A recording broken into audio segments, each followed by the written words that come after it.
Well, I am the Reverend Frank Baldwin, and it is an honor to welcome you to First Congregational United Church of Christ in Portland, Oregon, and our Maundy, Thursday Vigil of Tenebrae, the service of gathering shadows. In our worship tonight, we will hear scriptures from the biblical recollections of Holy Week. We will be touched by responses of music and silence, and we will share the Lord's Supper in remembrance of its origin on the first Maundy, Thursday. We encourage you to take a moment now to find for yourselves a candle for a darkening night and something like bread and wine for communion, as our cantor, Grant Edwards, now calls us to worship.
We gather now, as did the followers of Jesus, in an upper room somewhere in Jerusalem, for communion with him and one another. We will hear some of his last words as the disciples remembered them and receive his transcendent blessing. The four Gospels variously recall the tumultuous week that began on what we now call Palm Sunday, with the acclamation of a cheering crowd welcoming him as their Messiah and King. A holy week that ended with a brutal crucifixion and a disturbingly empty tomb. Jesus filled those days with powerful actions, prophetic teachings, and his own indelible love. And then, on Thursday night, he met with his friends and followers for the Passover meal that reenacts God's deliverance of the Hebrew people from the terror of slavery in Egypt. We know this night as Maundy Thursday, from the Latin mandatum, meaning commandment, because it was on this night that Jesus said to his people, "I give you a new commandment. Love one another, just as I have loved you." It is by your love for one another that everyone will recognize you as my disciples. The Vigil of Tenebrae, or Gathering Shadows, which we observe tonight, has been observed in Christian communities since at least the 9th century. So let us now embrace it as our own. Bill Green. The first reading is from Matthew's Gospel, the 26th chapter, the shadow of betrayal. On the first day of the festival of unleavened bread, the disciples came to Jesus and asked, "Where do you want us to make preparations for you to eat the Passover?"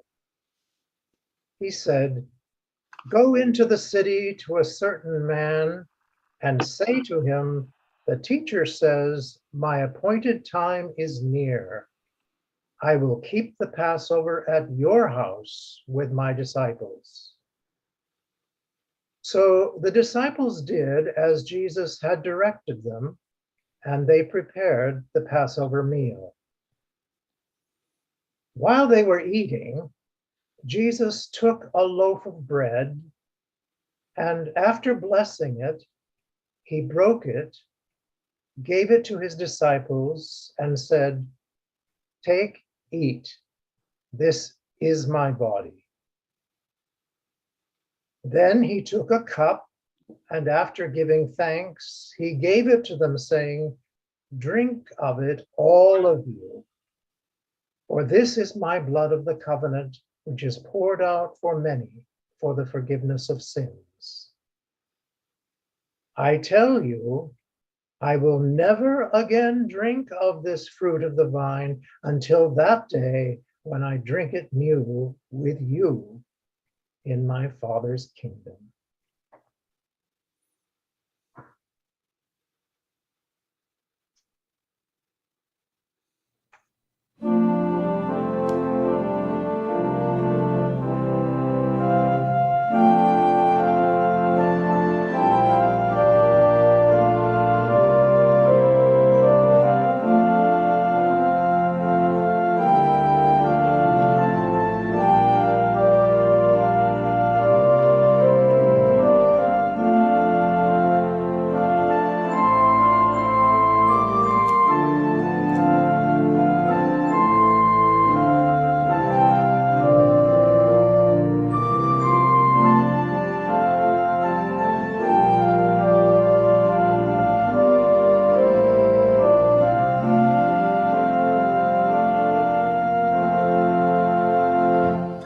As we gather at your table, as we listen to your word, help us know, O God, your presence. Let our hearts and minds be stirred. Nourish us with sacred story till we claim it as our own.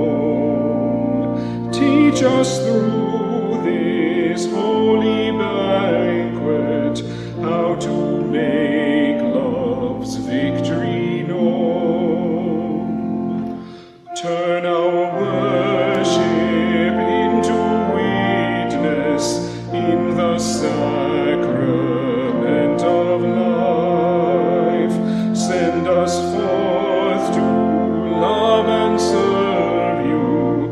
bringing peace where there is strife. Give us, Christ, your great compassion, to forgive as you forgave. May we still behold your image in the world you died to save.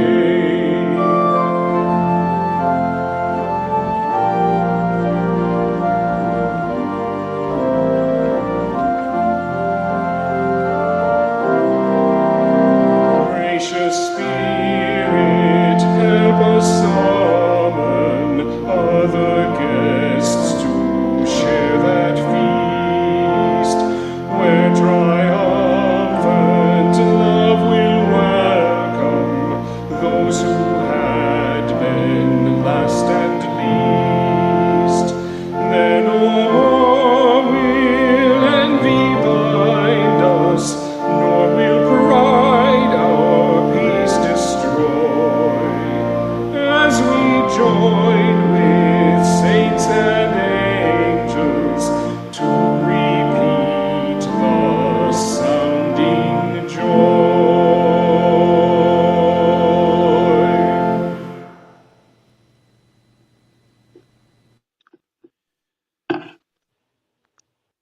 The words of invitation and institution were those of Jesus himself.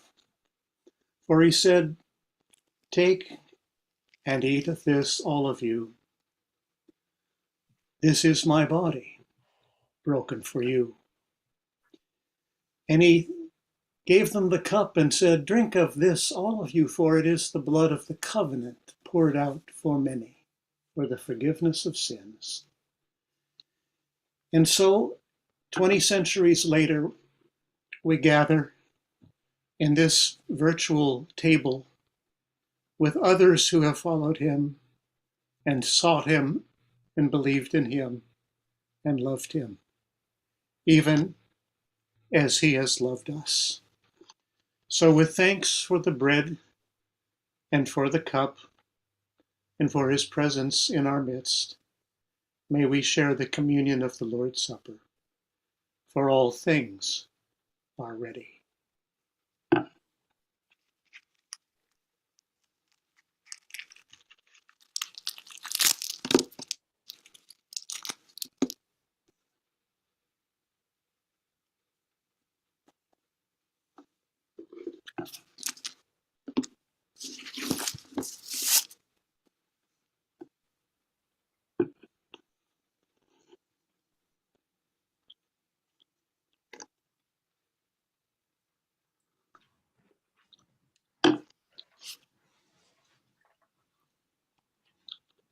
Then thanks be to God.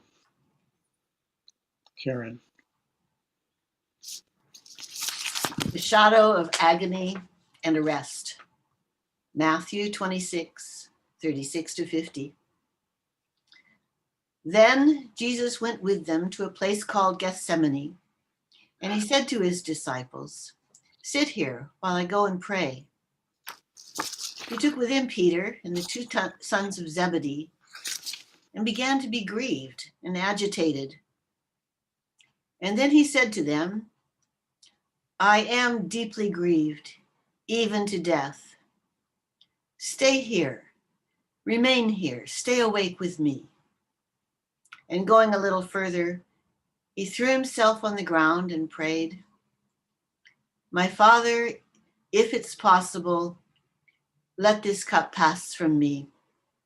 Yet not what I want, but what you want." Then he came back to the disciples and found them sleeping. And he said to Peter, "So, could you not stay awake with me for 1 hour? Stay awake now and pray that you may not come into the time of trial. The spirit indeed is willing, but the flesh is weak." And again he went away for the second time and prayed, "My Father, if this cannot pass unless I drink it, your will be done." Again he came and found them sleeping, for their eyes were heavy. So, leaving them again, he went away again and prayed for the third time, saying the same words. Then he came to the disciples and said to them, "Are you still sleeping and taking your rest? See, the hour is at hand, and the Son of Man is betrayed into the hands of sinners. Get up, let's be going. See, my betrayer is at hand." For while he was still speaking, Judas, one of the 12, arrived, and with him was a large crowd with swords and clubs from the chief priests and the elders of the people. Now the betrayer had given them a sign saying, "The one I will kiss is the man. Arrest him." And at once he came up to Jesus and said, "Greetings, Rabbi," and kissed him. And Jesus said to him, "Friend, do what you are here to do." Then they came and laid hands on Jesus and arrested him.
The shadow of denial. Now Peter was sitting outside in the courtyard.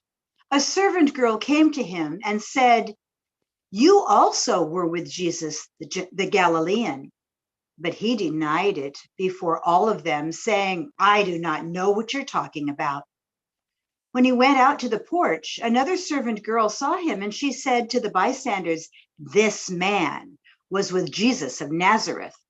And again he denied it with an oath, "I do not know the man." After a little while, the bystanders came up and said to Peter, "Certainly, you are also one of them, for your accent betrays you." And he began to curse, and he swore an oath, "I do not know the man." At that moment, the cock crowed, and then Peter remembered what Jesus had said, "Before the cock crows, you will deny me 3 times." And he went out and wept bitterly.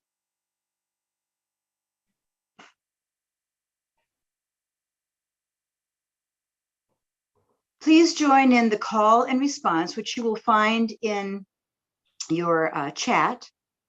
Bill will speak for all, and please join Bill.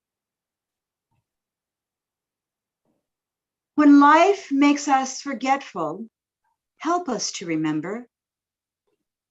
We come to receive the Christ, the bread of life, the cup of blessing.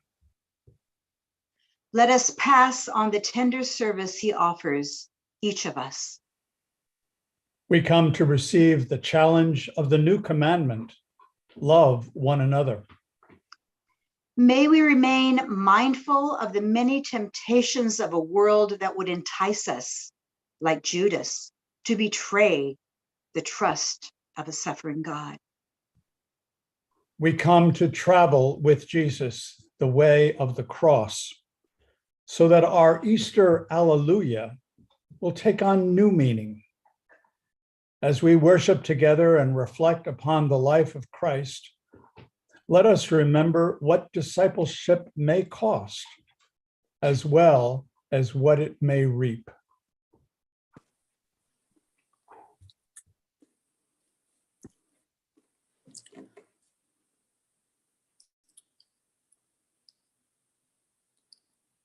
And now, the shadow of accusation from Matthew 27, 11 to 14, and 20 to 29. Now Jesus stood before the governor, and the governor asked him, "Are you the king of the Jews?" Jesus said, "You say so." But when he was accused by the chief priests and elders, he did not answer. Then Pilate said to him, "Do you not hear how many accusations they make against you?" But he gave him no answer, not even to a single charge, so that the governor was greatly amazed. Now the chief priests and the elders persuaded the crowds to ask for Barabbas and to have Jesus killed. The governor again said to them, "Which of the 2 do you want me to release for you?" And they said, "Barabbas." Pilate said to them, "Then what should I do with Jesus, who is called the Messiah?" All of them said, "Let him be crucified." Then he asked, "Why? What evil has he done?" But they shouted all the more, "Let him be crucified."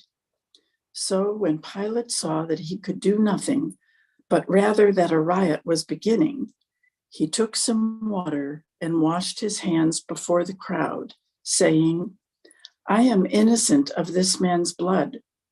See to it yourselves." Then the people as a whole answered, "His blood be on us and on our children." So he released Barabbas for them, and after flogging Jesus, he handed him over to be crucified. Then the soldiers of the governor took Jesus into the governor's headquarters, and they gathered the whole cohort around him. They stripped him and put a scarlet robe on him. And after twisting some thorns into a crown, they put it on his head. They put a reed in his right hand and knelt before him and mocked him, saying, "Hail, King of the Jews."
shadow of humiliation and crucifixion.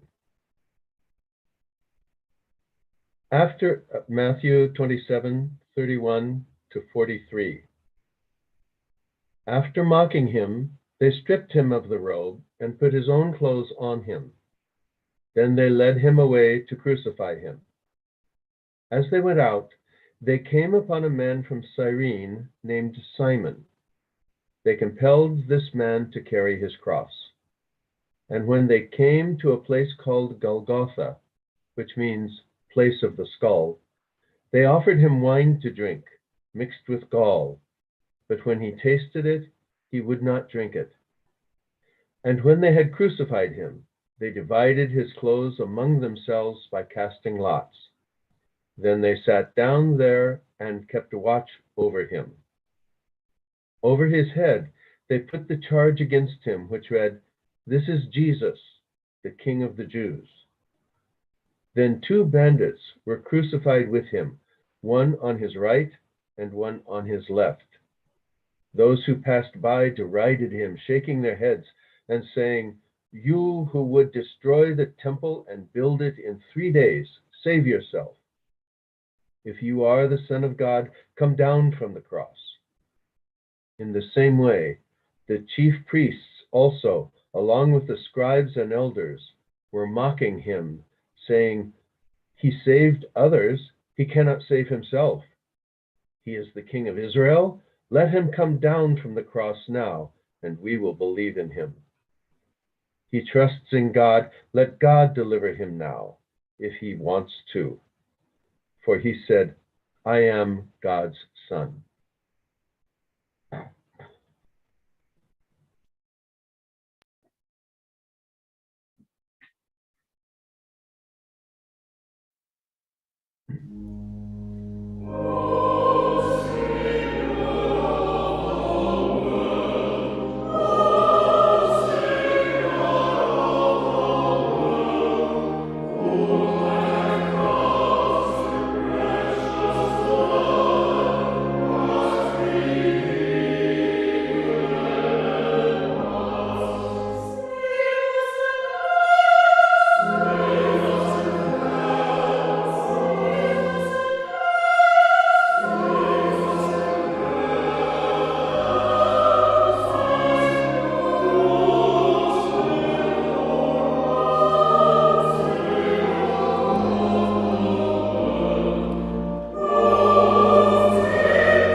The shadow of death.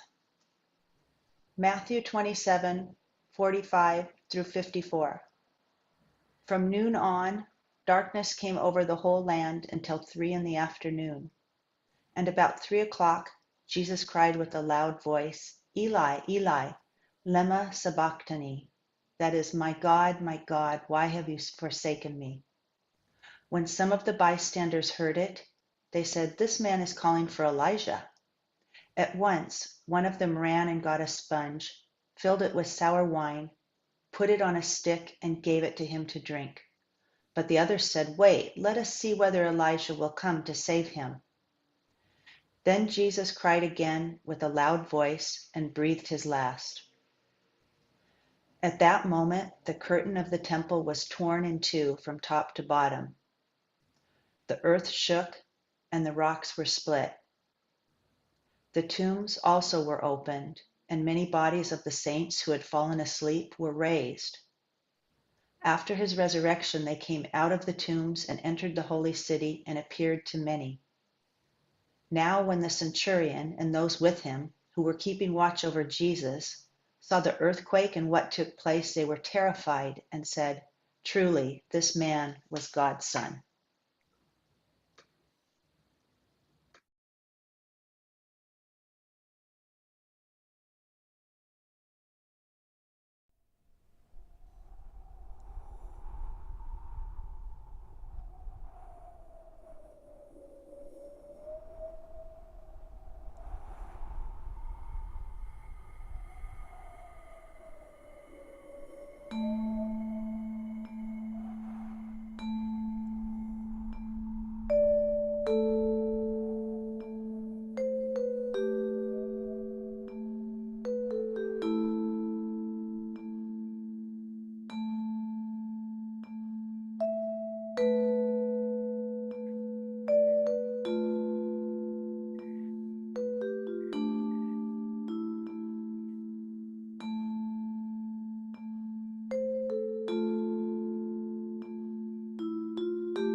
The shadow of burial in a borrowed grave.